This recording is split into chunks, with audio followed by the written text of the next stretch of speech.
Oh,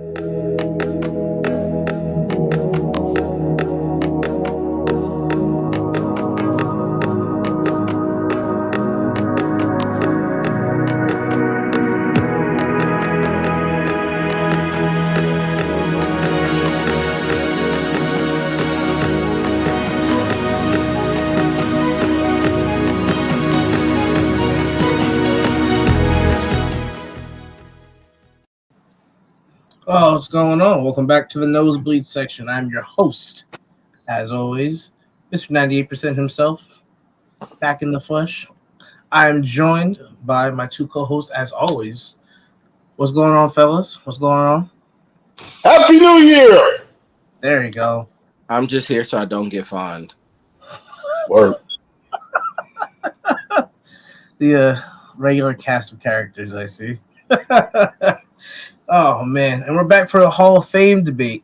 As you guys may or may not know, they announced the finalists for the NFL Hall of Fame. I'll tell you what, this ring light is kind of hot. They announced the finalists for the Hall of Fame. And we have up on the screen for you Eric Allen, Jared Allen, Willie Anderson, Jari Evans, Dwight Freeney, Antonio Gates, Rodney Harrison, Devin Hester, Torrey Holt, Andre Johnson, Julius Peppers, Fred Taylor, Reggie Wayne, Patrick Willis, and Darren Woodson. Long list of names. Pretty sure everybody is going to be in at some point, but only 5 can go in. And we're going to discuss. We're going to talk about who we think our 5 should be that are going to go in and why. We got some numbers to back up the statements. And let us know what you guys think down below. Before we get into it, as always, like, comment, subscribe. A new year, first podcast. Look at this. First, a podcast on the first day of the new year. Man, look at us. Actually being efficient in the shit. Like making content and stuff. Proud of us. Look at that. Crazy. We're on the march for our 150 subscribers and our march for 5,000 followers on Facebook. The countdown is on. We are about 90 short. So check us out on Facebook, Instagram, YouTube, all that. And let's get into it. Let's get into the Hall of Fame debate. So, Benja, do you want to go down your list of people and talk about why, or would you rather go down a list by name? Let's go each of us with our own lists or whatever. Before we even do that, though, first I want to shout out Willie Anderson and Jari Evans. I don't want to gloss over the two of them. And I'm being serious. No, I don't want to gloss over the two of them. It's hard to actually sit here and talk about a Hall of Fame debate for an offensive lineman, especially considering we don't track pancakes and stats. So it's really hard to actually have that debate. But any offensive lineman who has their name on this list has my utmost respect, especially considering like the longevity that you got to have to actually get your name into consideration for that. Jari Evans played 12 years in the NFL. Willie Anderson played 13. You know the type of danger that you have to put yourself into out there playing offensive line, the people falling around your legs, your ankles, and all kinds of other stuff. It's a mess. So just shout out to the two of them. I agree. What do you say? Somebody who's played line for 4 years, you ain't wrong. People rolling up on your knees and ankles. To get that feeling for like 15, 20 years is not fun. As somebody who recently started watching football and never touched, a professional field whatsoever, that looks painful. So I respect it. It is painful. It's painful, and I have a freaking torn meniscus to prove it. Oh man! All right. I just want to. Nope. Nope. Like, as a skinny man, nope. Couldn't be me. Nope. The best y'all would have got out of me was a safety. A safety. Y'all maybe could have made me into a safety. And that's a big maybe. Because one of them bear niggas, I see one of them big bear dudes trying to come at me. I'm straight up drop kicking somebody in the ankles. I don't even care. Like, forget that. You getting that 2-piece to the ankles because you ain't hugging me, brother. You are not putting that 320 pounds on my 125 and expecting me to breathe after. No, thank you. I'm taking the knees out quickly. Quickly. This man Milrose's taking this game over. Starting to like he's just running now. Oh God. There you go, man in the end zone. 16-10, 16-13. Here we go. All right, Benji, you want to start or you want me to start? Either one, man. Either one. Who you got for your first one? All right, so my first person, like I had to, I put notes down and all that. Like I had to be a little professional. So my first one I got is Dwight Freeney. This is Dwight Freeney's second time as a finalist. 1-time Super Bowl champ, 3-time first team All-Pro, 1-time second team All-Pro, 7-time Pro Bowler, 332 career tackles, 125.5 career sacks, which leaves him 26th on the list of all-time sack leaders, 47 forced fumbles, and 4 fumble recoveries. That's my first person on my list. Solid career. I want to say 15 plus years in the league. He did everything. He's up there in sacks, multi-time All-Pro, multi-time Pro Bowler, got a ring. I think, again, second time going for it as a finalist, I think Dwight Freeney should be a Hall of Famer. And if you guys are in the comments, let us know what your thoughts are. Should Dwight Freeney be in the Hall of Fame? Yes. Emphatically, yes. Yes. Who's your number one, Benji? All right, so as you and I were talking beforehand, my number one is going to be Patrick Willis. First off, the man only played 8 years in the NFL. Right? In those 8 years, now I don't have all of the accolades and everything like that because I did this shit last minute. But 8 years in the NFL, he got amassed, and I put all of this in cumulative because I didn't want to I didn't want to differentiate between assisted tackles and solos. So he has 950 tackles in 8 years, which is an average of 118.75 tackles a season. That is absolutely insane. Disgusting. 60 tackles for loss, 20 and a half sacks. He has actually lost my place on this page. Yeah, so anyway, it's as well as 53 pass defenses, 8 interceptions, 2 touchdowns off of those 8 interceptions, as well as 16 forced fumbles. So he's averaging 1 interception a year for a linebacker, mind you. That's not something that linebackers tend to do, as well as 16 forced fumbles. He's good on his own for at least 3 turnovers a year. That is something that you can't sit up here and just spit out in a player. No, that man to me deserves to be in the Hall of Fame because I'm a Giants fan and I love my linebacker play. You don't hear 950 tackles in 8 years. That's disgusting. Yes, that is disgusting. Jay, who would be your first person that you put it on this list off this list? Honestly, it was between Patrick Willis and Reggie Wayne. Like Reggie Wayne, to me, is like one of those receivers where you look at the game now and it's like, if not for Reggie Wayne, it wouldn't look the same. Like, dude set the precedent for like the modern day receiver. Like the route running, the blocking, the constantly winning under multiple different fronts, multiple different looks, was one of the probably most winning wide receivers out there. So it's funny. Reggie Wayne to me is just like how you look at how you see Reggie Wayne's like you just see it and it's like this ain't happened yet. Like we just getting here. We was talking about before we went live. I feel you, yo. Like I said, it's funny. It's funny you say that. Like there's certain people that's just like, bro, come on. Like Andre Johnson, I understand why people would say he's eligible. Like I understand watching Andre Johnson, like why people would say it. But there's just certain like Darren Woodson, Patrick Willis, Reggie Wayne, Julius Peppers. Like there's just certain names where you're just like, Check. Yeah, Are they all gonna go Yeah. in this year? I don't know, but it's like, bro, that's a dude. That's a yellow jacket to me. Like, you look over their career, like, those are position defining players. Where, like, you look at what we know is football now, minus all the calls and the BS and all that.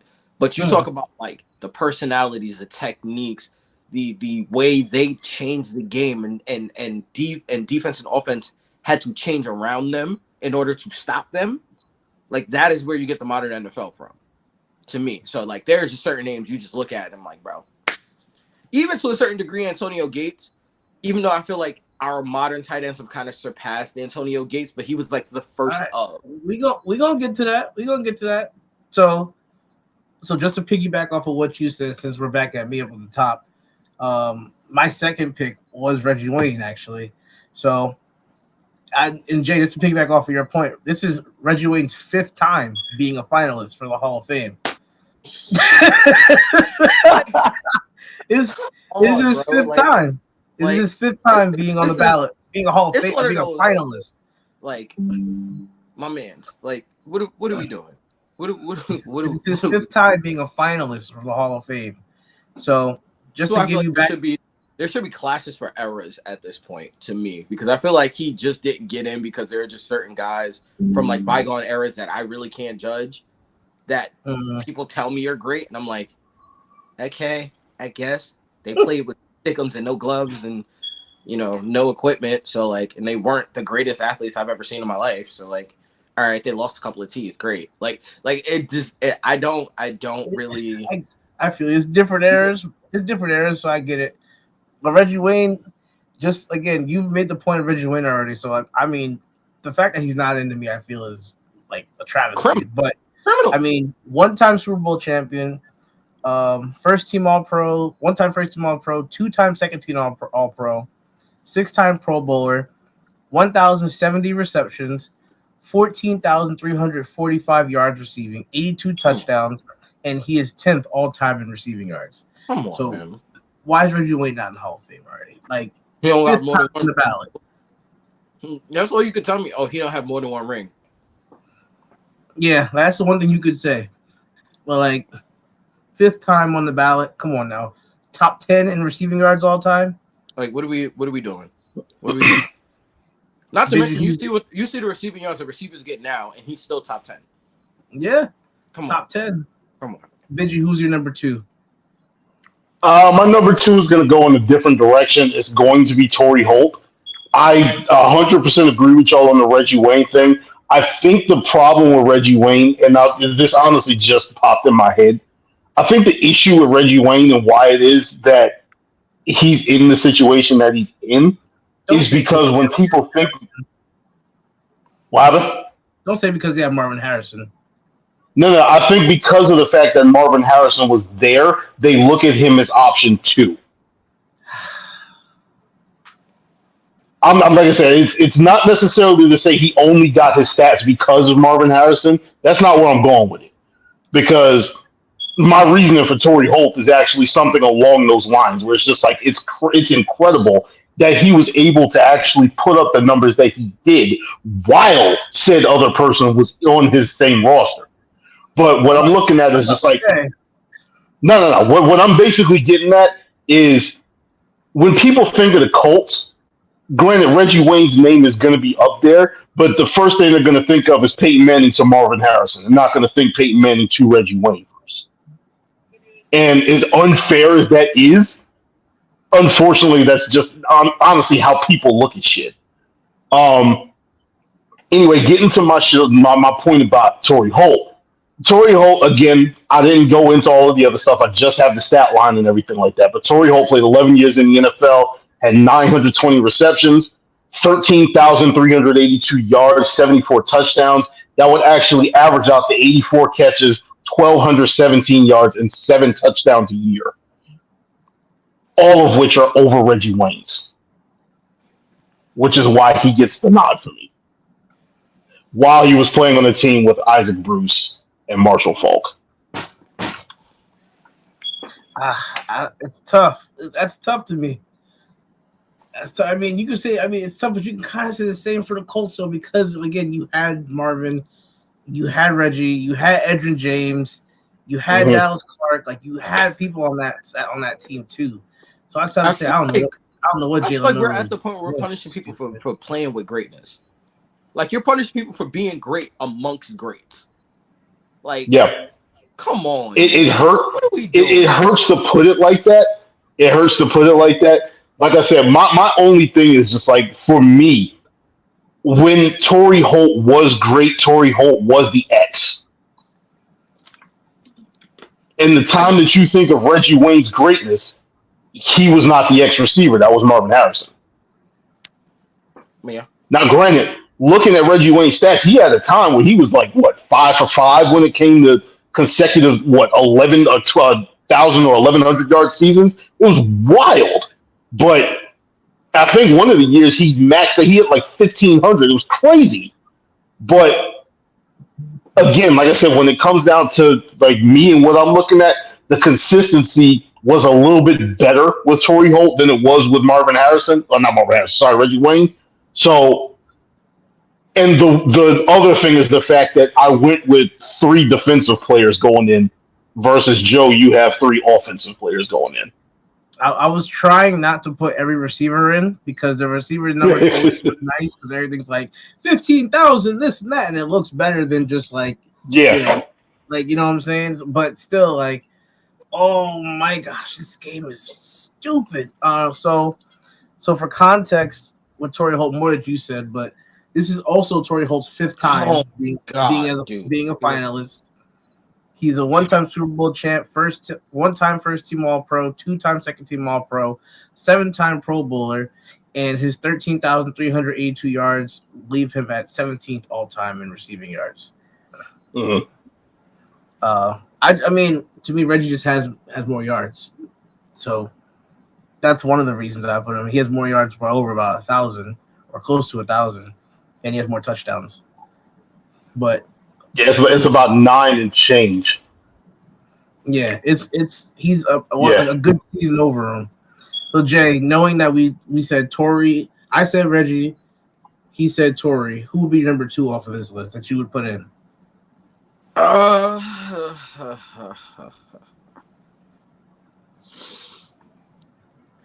It's just it's more of a personal preference thing.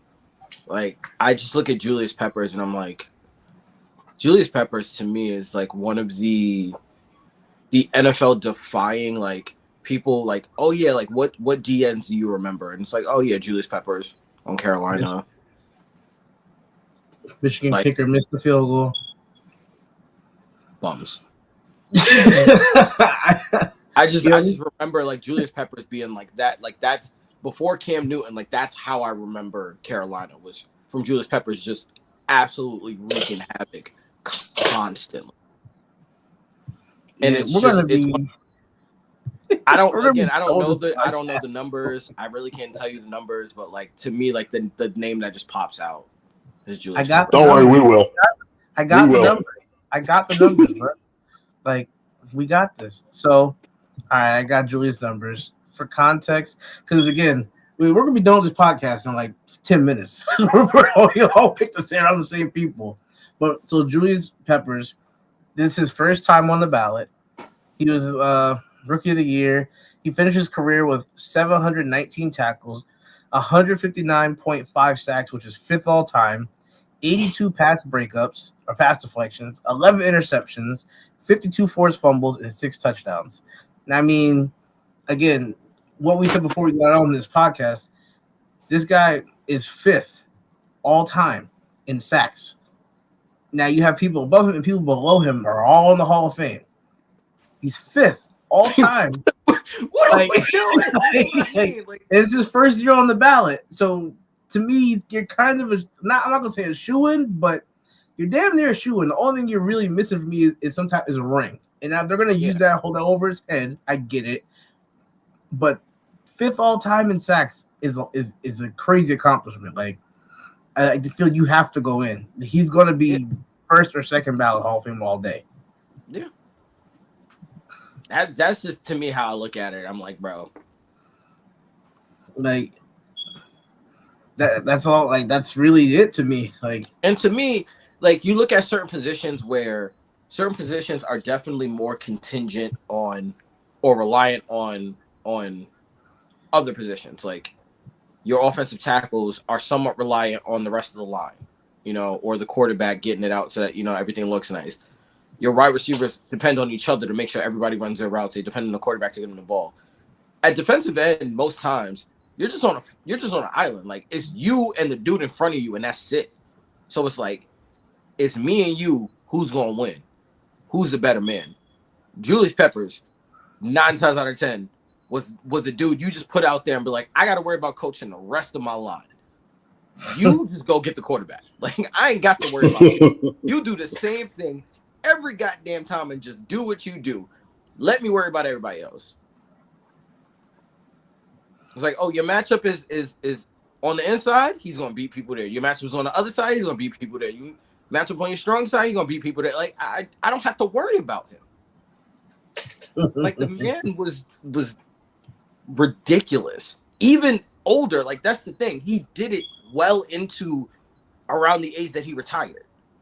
He was still beating up on offensive linemen, and it just got to a point where it was like, bro, I just feel like the prep was too much. Because the games he was still mauling people. Maybe not in the same way, but he was still mauling people. Like, yeah, nah. Don't miss me with the ring thing. I feel like ring is just about like, all right, what city did you play in at the time? How did it, like, to me that's more of an indication on the GM, the coach, the front office, because it's like if you have that kind of all-star talent on the defensive end, like it's your job to build around them and make sure they get a ring. He did his job. Like, come on, man. Don't miss me with that whole ring business. Benji, who's your number 2? Because I mean, at this point, they got me left to go. No. Well, I gave you number 2 already. This would be number 3. 3. There you go. Who's your 3rd? Right. So we honestly all have Julius Peppers on here, so we can kind of sort of skip over that.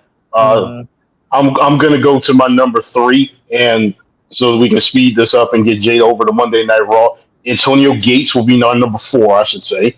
Mr. 16 years in the NFL, 955 receptions, 11,841 yards, and the kicker, 116 touchdowns. The next person on this list is Reggie Wayne at 82. He has this man beat by 34 touchdowns. Playing for the goddamn Chargers. Like, come on, man. So yeah, you got him out there, playing the majority of his career with Phillip Rivers, with LaDainian Tomlinson, and I honestly cannot remember any other receiver that was out there. Was he there with Keenan McCardell? Possibly. For whatever reason, the first thing that's popping up in my head is like current Chargers. So I'm like, he didn't play with Keenan Allen. Like, what am I thinking of that? No, he did not play with Keenan Allen. Well, I mean, did he though? When did Keenan Allen get drafted? He might have played with rookie Keenan Allen. Because Antonio Gates, Antonio Gates was like, Antonio Gates was like 38. He's still playing. Yeah. He was. What's up, Michael? Oh, I thought you were talking about Julius Peppers. I mean, he went to UNC, so. I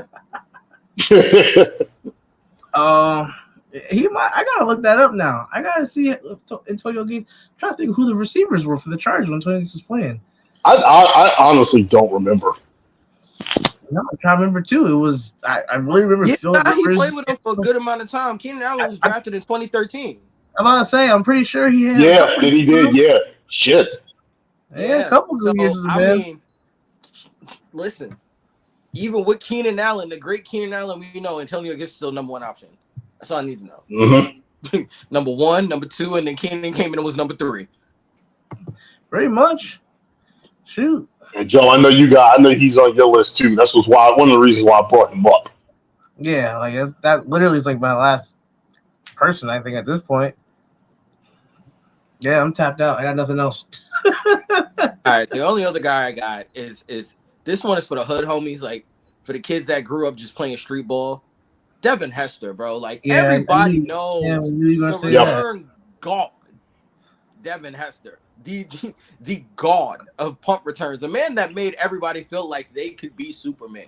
You know damn well you was getting cleaned up if you tried it, but he made you want to try some stuff. Like he was the AI of football when it wasn't even pretty to be a punt returner. Like Devin Hester is one of one. I don't know what the hell he did as a receiver. I really couldn't tell you. But as a punt returner, I give it to you. That's a punt returner, like strictly on special teams alone, like give him just the category of special teams gone. This man was one of the best punt returners I've ever seen in my life. Like, let me hop in real quick. Christ. So Devin Hester, just to streamline his shit, I put everything together. He has receiving, return, and rushing stats. So I'll just have touches for him. Over his 11-year career, Devin Hester, 901 touches, 14,455 yards, and 35 touchdowns. That's an average of 82 touches a year, 1,314 yards. Only 3.18 touchdowns, but that's because the majority of his touchdowns came on returns. Come on, bro. Come on with it. Give my man D Hester. Give that man his gold jacket just off special teams alone. Like that production that cannot be duplicated.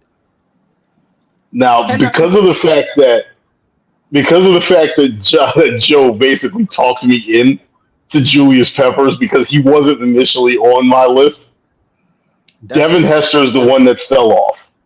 That's fair. Because my fifth and final one, Jay, you may not like this shit, is Rodney Harrison. I mean, he was a Charger. Of the 15 years that he played in this year and in this league, because of the fact that you cannot, under any circumstances, ignore this number, he had 1,206 tackles. That is fucking insane. 40 tackles for a loss, 30.5 sacks, 78 pass defenses, 34 interceptions, 2 touchdowns off of those picks, and 15 forced fumbles. For a guy who played safety to still keep that production up for 15 years, I have to give him the nod. All I'm saying is from 2003 to 2008, fuck that guy. He was That's all I'm saying. All right, well, if I got to put one more person on the list, I got to go. I mean, there's some other names up here I'm looking at. We already picked, we said Reggie Wayne, we said Patrick Willis, we said Julius Peppers, Torrey Holt, Devin Hester, Rodney Harrison, Antonio Gates. We said a good number of people. Did he make that? Yeah, he did. Will Riker is just, Bama's up 20-13, 4 minutes to go. Bro, I don't care no more. This guy's a Bama fan. If I have to pick one more, I'm gonna give a nod to Jared Allen. 12 years in the league, four-time first team All-Pro, 5-time Pro Bowler, 2-time sack leader. Most seasons leading the league in sacks, tied at 2. Most career safeties at 4. Most safeties in a season at 2 by himself. 136 sacks, 648 tackles, 4 safeties, 6 interceptions, 57 pass deflections, 32 forced fumbles, 19 fumble recoveries, and 4 total touchdowns. So if I have somebody else to pick, I'm gonna give Jared the nod. You don't get no argument from me. No, I ain't gonna put Darren in because he's a Cowboy. So that's fair. I understand. I can respect the petty. respect the hate. I can respect. Respect the hate. He'll probably get in at some point too. It's just crazy seeing people like, he played in 97, so it's just like, what is that, 97 or 92? 92. So I'm like, it's tough seeing some of these people that have played 92 to 03. It's people that 92, and it's just like you have Hall of Fame numbers, but still not in, and you were out of the league. And what's a 5-year period? So you could have potentially been in since 97. Like that's wow.